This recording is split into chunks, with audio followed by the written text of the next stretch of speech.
সংসদে পাঠিয়েছি।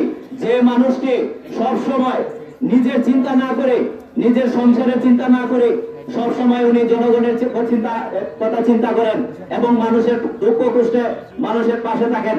এবং আপনারা চিন্তা করে দেখেন, যদি ব্যারিস্টার সুমন ভাইয়ের কিছু হয় তাহলে আমরা সোনারঘাট মাধবপুরের কি হবে, আমরা উন্নয়নের কি হবে, আমাদের এই অসমাপ্ত কাজগুলি কি হবে।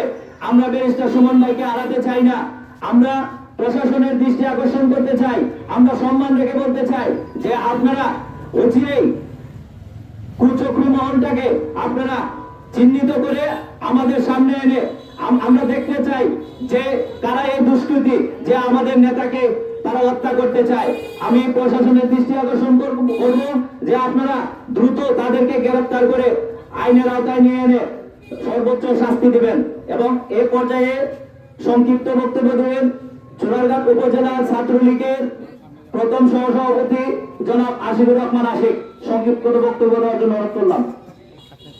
আল্লাহ সর্বশক্তিমান, আজকে ৯ নং ইউনিয়নবাসীর পক্ষ থেকে আমাদের সোনারঘাট মধুপুরের, যিনি আমাদের সোনারঘাট মধুপুরকে নিয়ে স্বপ্ন থেকে সেই দেশ আছে সাইদুল হক সুমন ভাইকে একদল কুচক্রী মহল হত্যার উদ্দেশ্যে বিভিন্ন পায়তারা করছে।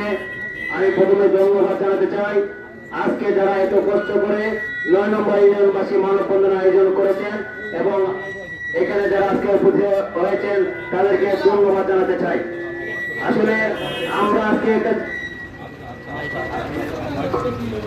আজকে আমরা এখানে একটা জিনিসের জন্য সবাই দাঁড়িয়েছি, সেটা হচ্ছে আমাদের আমানত, আমাদেরকে রক্ষা করতে হবে। আপনারা জানেন আমাদের এই সোনারঘাট মধুপুরের যিনি নবনির্বাচিত এমপি, তিনি সোনারঘাট মানুষকে এগিয়ে নিয়ে যাওয়ার জন্য তিনি দিন রাত কাজ করে যাচ্ছেন। আমাদের ফুটবল একাডেমির সাধারণ সম্পাদক কাউসার ভাই বলেছেন তিনি আয় করে যা ইনকাম করেন তা সোনারঘাট মাধবপুরের জন্য কিন্তু খরচ করেন। আপনারা জানেন উনি এক সপ্তাহের মধ্যে 5 দিন কিন্তু প্র্যাকটিস করেন হাইকোর্টে। এই 5 দিনে যা টাকা ইনকাম হয় উনি বৃহস্পতিবারে এসে শনিবার পর্যন্ত কিন্তু উনি সব টাকা খরচ করে আবার চলে যান টাকা ইনকাম করার জন্য। তাই আমরা এই ধরনের একজন নেতা কিন্তু 50 বছরে পাই নাই যিনি টাকা ইনকাম করে সোনারঘাট মাধবপুরের জন্য টাকা খরচ করবেন। আমরা একটা কথা বলতে চাই, আমাদের এই মহান নেতাকে যদি আমরা হারাই, আমরা এই সোনারঘাট মাধবপুরকে কিন্তু উন্নয়নের দিকে এগিয়ে নিয়ে যেতে পারবো না।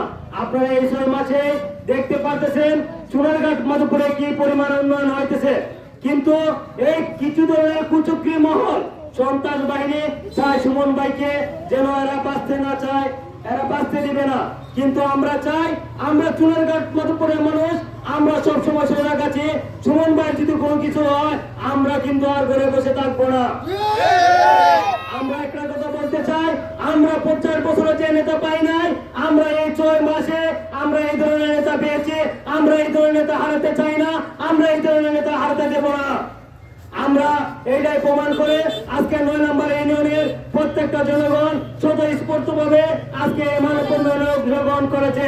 আমরা একটা জিনিস বিশ্বাস করি, সুমন ভাইকে যদি আমরা হারাই, সোনারঘাট মাধবপুরে এই ধরনের নেতার জন্ম হবে না। তাই প্রিয় ভাইয়েরা, আমরা অনুরোধ রাখবো আমাদের এই সুমন ভাইকে বিভিন্ন ধরনের হত্যা হুমকি দিয়ে আপনারা কিন্তু বাঁচতে পারবেন না। সুমন ভাইকে যদি হত্যা করতে চান তাহলে এই সোনারঘাট মাধবপুরের মানুষকে আগে হত্যা করতে হবে। এটা আজকে 9 নম্বরের জনগণ। তাই আমি আপনাদেরকে হুঁশিয়ার করে বলতে চাই, আপনারা সাবধান হয়ে যান, আপনারা সাবধান হয়ে যান। সুমন ভাইয়ের মতো লোককে আপনারা কোনোদিন হত্যা করতে পারবেন না। আজকে 9 নম্বরে দেখে যান মানুষ সুমন ভাইকে কি ধরনের ভালোবাসে। তাই আপনারা আর কোন ধরনের যদি হত্যার হুমকি দিতে চান, আগে সোনারঘাট মাধবপুরের দিকে খেয়াল রাখবেন। আজকে সুমন ভাইকে হত্যার হুমকি দিতে চান, সারা বাংলাদেশে কিন্তু মানববন্ধন সহ বিভিন্ন ধরনের প্রতিবাদ সভা শুরু হয়ে গেছে। সুমন ব্যারিস্টার কিন্তু সোনারঘাট মাধবপুরের সম্পদ না, সারা বাংলাদেশের সম্পদ, তা প্রমাণ করেছে এই মানববন্ধন প্রতিবাদ সভা করে সারা বাংলাদেশে। তাই আমি আবারও আপনাদেরকে ধন্যবাদ ও কৃতজ্ঞতা জানিয়ে আমার বক্তব্য শেষ করছে। জয় বাংলা, জয় বঙ্গবন্ধু। যাই হোক, এই পর্যায়ে সংক্ষিপ্ত বক্তব্য দিবেন 9